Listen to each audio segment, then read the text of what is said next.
तो इस वक्त तेजिंदर पाल बग्गा हमारे साथ बात करने के लिए जुड़ रहे हैं। तेजिंदर जी, कल बहुत कुछ हुआ, हमने देखा कि सियासी हलचल लगातार लगी रही और रातों रात कोर्ट के दरवाजे भी खटखटाने पड़े। कहा यह जा रहा था कि मोहाली पुलिस जो है वो आपके यहाँ पर आपको अरेस्ट करने के लिए आ रही है। क्या कुछ चल रहा है, आप बता पाए तो। देखिए, मुझे न्यायालय पे पूरा भरोसा है और जिस तरीके से न्यायालय ने कल फिर अरविंद केजरीवाल के मुंह पर एक तमाचा मारा, जिस तरीके से माइनॉरिटी कमीशन ने एक अरविंद केजरीवाल की सरकार पे तमाचा मारा है, ये दर्शाता है कि अरविंद केजरीवाल कानून से बड़े नहीं। वो कानून का मिसयूज कर सकते हैं, लेकिन मैं उनको चुनौती देता हूं कि अरविंद केजरीवाल अगर 100 एफआईआर करे तब भी हमें डरा नहीं सकते। इस देश में अरविंद केजरीवाल का कानून नहीं चलेगा, इस देश में डॉक्टर बाबा साहब भीमराव अंबेडकर का कानून चलेगा। और अरविंद केजरीवाल अगर अपने आप को डॉक्टर बाबा भीमराव अंबेडकर साहब से बड़ा समझते हैं तो मैं उनको कहना चाहता हूं, उनका ये गरूर भी ज्यादा दिन रहने वाला नहीं। बग्गा जी, लेकिन कल मोहाली कोर्ट से आदेश आया था कि अब जो है फिलहाल 10 तारीख तक इस मामले में कुछ होगा नहीं।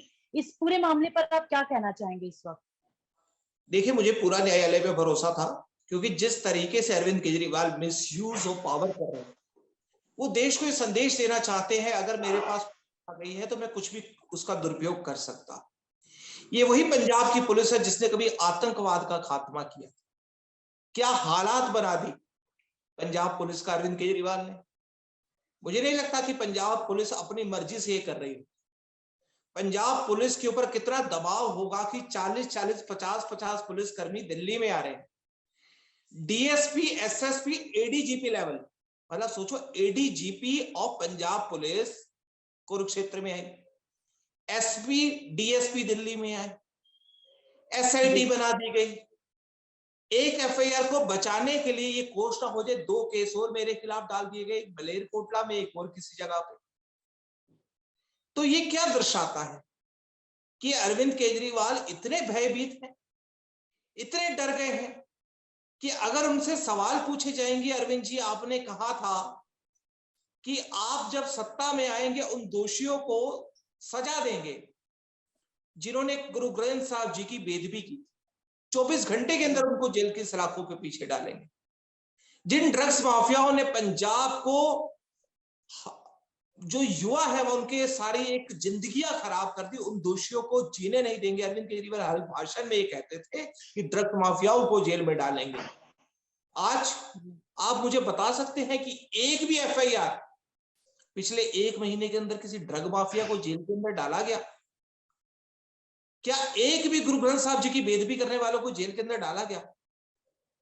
मेरे ऊपर एफआईआर क्या है कि मैंने ये कहा कि अरविंद केजरीवाल ने जो कश्मीरी पंडितों के नरसंहार को झूठा बोला, अगर वो उसमें माफी नहीं मांगते तो हम उनको चैन से जीने नहीं देंगे और तब तक प्रदर्शन जारी रखेंगे जब तक अरविंद केजरीवाल माफी नहीं मांगते हैं।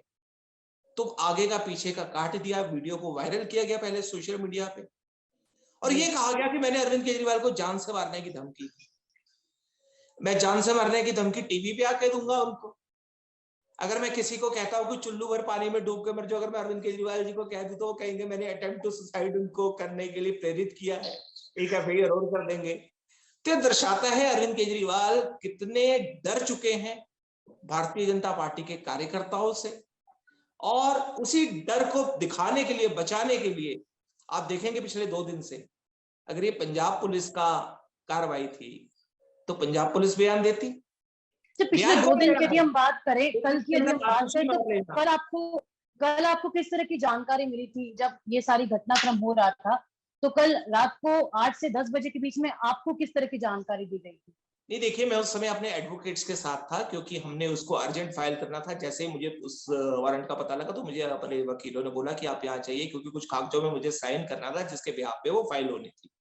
तो मैं फिर तुरंत अपने वकीलों के पास पहुंचा और वहां पे जो भी कागजात हमने साइन किए, उन्होंने अर्जी लगाई और मामले की, क्योंकि जिस तरीके से पहले भी पंजाब पुलिस के द्वारा अरविंद केजरीवाल जी ने जो एक इलीगल अरेस्ट कराई थी, किडनैपिंग कराई थी, पंजाब हाई कोर्ट को उसका सीरियसनेस का केस का जब उन्होंने देखा तो उनको लगा कि it should be heard in the night, और उन्होंने उसको दिया और उस पर स्टे भी लगाया।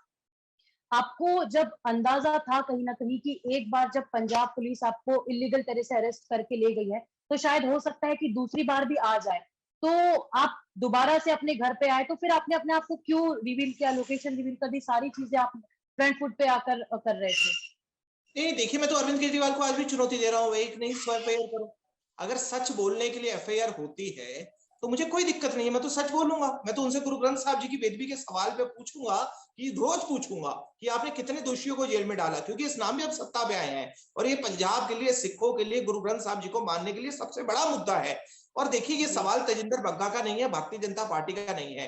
उस समय एक एसआईटी बनी थी जब ये बरगाड़ी का कांड हुआ, उस एसआईटी में कुछ लोगों ने बचाने की, दोषियों को बचाने की कोशिश की।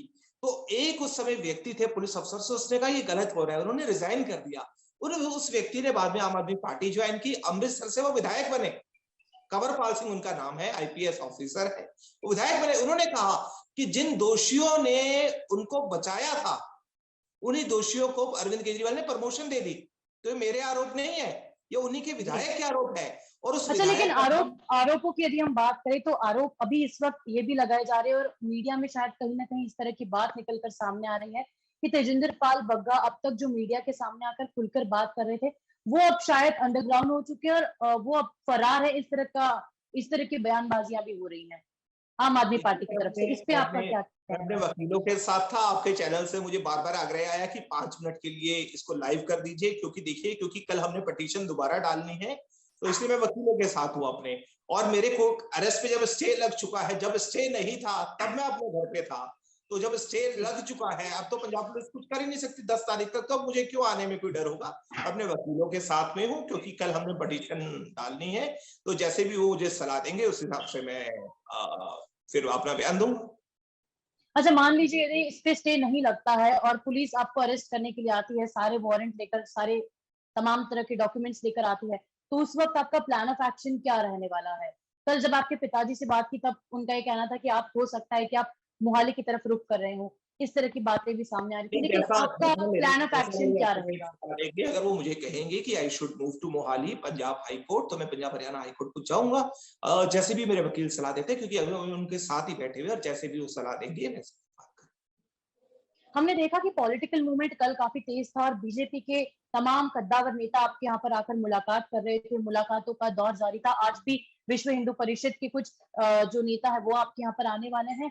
पार्टी की तरफ से क्या कुछ बातचीत हो रही है? किस तरह से लीडर्स आपके साथ हैं? क्या कुछ कहा जा रहा है इस पूरे भारतीय जनता मुद्दे? पार्टी का सारा शीर्ष नेतृत्व इसमें एक है, सारी भारतीय जनता पार्टी एक है।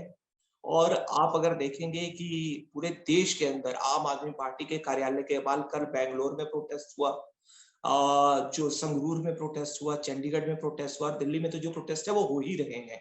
तो भारतीय जनता पार्टी आम आदमी पार्टी के साथ लड़ रही है और उनसे केजरीवाल से पूछ रही है कि अगर सच बोलने में एफआईआर होती है तो भारतीय जनता पार्टी और युवा मोर्चा के हजारों लाखों कार्यकर्ता आपके सामने आके सच बोलेंगे। आप चाहे तो लाखों कार्यकर्ताओं पे हमारे एफआईआर। आम आदमी पार्टी से संजय सिंह ने कल एक प्रेस वार्ता की थी, उसमें उनका ये कहना है कि भारतीय जनता पार्टी जो है वो गलत व्यक्ति को बचाने का प्रयास कर रही है जो गुंडागर्दी करते हैं। देखिए, मैं एक टिकट ब्लैक करने वाले के ऊपर कोई बयान नहीं दूंगा।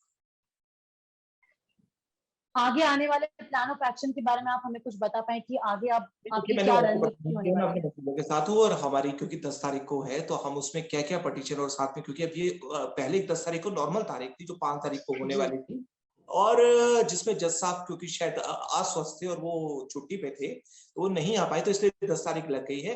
लेकिन उसके बीच में जो घटनाक्रम हुआ उसका भी क्योंकि अब उस पटिशन में जिक्र किया जाएगा, तो वो हम उसमें ऐड करेंगे, और जो भी उसमें फिर कोर्ट न्यायालय लेगा उसके ऊपर हम विचार करेंगे। लेकिन आपका ये आंदोलन इसी तरह से जारी रहेगा? निश्चित रूप से इसी प्रकार से और इससे तेजी से जारी रहेगा, और मैं अरविंद केजरीवाल जी को चुनौती देता हूँ, एक नहीं 100 एफआईआर करना, तब भी ये लड़ाई जारी रहेगी। हम डरने वाले नहीं है, डरे हुए आज अरविंद केजरीवाल है, इसलिए पंजाब पुलिस को वो आगे कर रहे हैं। Thank you so much. कुछ संदेश आप देना चाहते हैं? नहीं, संदेश तो मैंने दे ही दिया है पंजाब पुलिस को, और मैं धन्यवाद करना चाहता हूँ हमारे भारतीय जनता पार्टी के सभी कार्यकर्ताओं का, हमारे सभी नेताओं का, जिन्होंने साथ दिया। जिनकी कारण पंजाब पुलिस को वापस जाना पड़ा। और मैं धन्यवाद करना चाहता हूं मीडिया का, जिन्होंने पिछले 3 दिन से एक सच्चाई को दिखाया, जिसके कारण पंजाब पुलिस को या पंजाब सरकार को झुकना पड़ा। और मैं अरविंद केजरीवाल जी को कहना चाहता हूं कि कल तक तो वो बिल्कुल कह रहे थे कि मैं जानता नहीं हूं, लेकिन आज उनके सारे प्रवक्ता 3 बार दिन में प्रेस कॉन्फ्रेंस कर रहे हैं। आतिशी मारलेना कर रही है, आपने अभी जिसका ब्लैक टिकट करने वाले का नाम लिया वो कर रहे हैं, सौरभ भारद्वाज कर रहे हैं, पंजाब के जेल मंत्री कोई बैंस है वो कर रहे हैं। तो मतलब आप सोचो कि एक व्यक्ति अरविंद केजरीवाल के खिलाफ बयान देता है और पूरी की पूरी पार्टी उसके खिलाफ दिन में 2 बारी 4 बारी 5 बारी प्रेस कॉन्फ्रेंस करती है। अगर पंजाब पुलिस बयान देती तो ये लगता कि कानूनी कार्रवाई के तहत पंजाब पुलिस पार्टी है वो दे रही है, लेकिन बयानबाजी कौन कर रहा है? आम आदमी पार्टी के सभी नेता। तो ये दर्शाता है कि इसके पीछे कौन है, कौन लोग इस कार्रवाई को करवा रहे हैं। Thank you so much. आपके घर वापसी की उम्मीद हम कब कर सकते हैं? नहीं, ये तो मैं आज रात को वकीलों से जैसे ही फ्री होऊंगा मैं तो घर ही आऊंगा, मेरे स्टे है, कोई मुझे घर आने में दिक्कत थोड़ी है। चलिए, हमसे बात करने के लिए बहुत बहुत धन्यवाद। Thank you so much.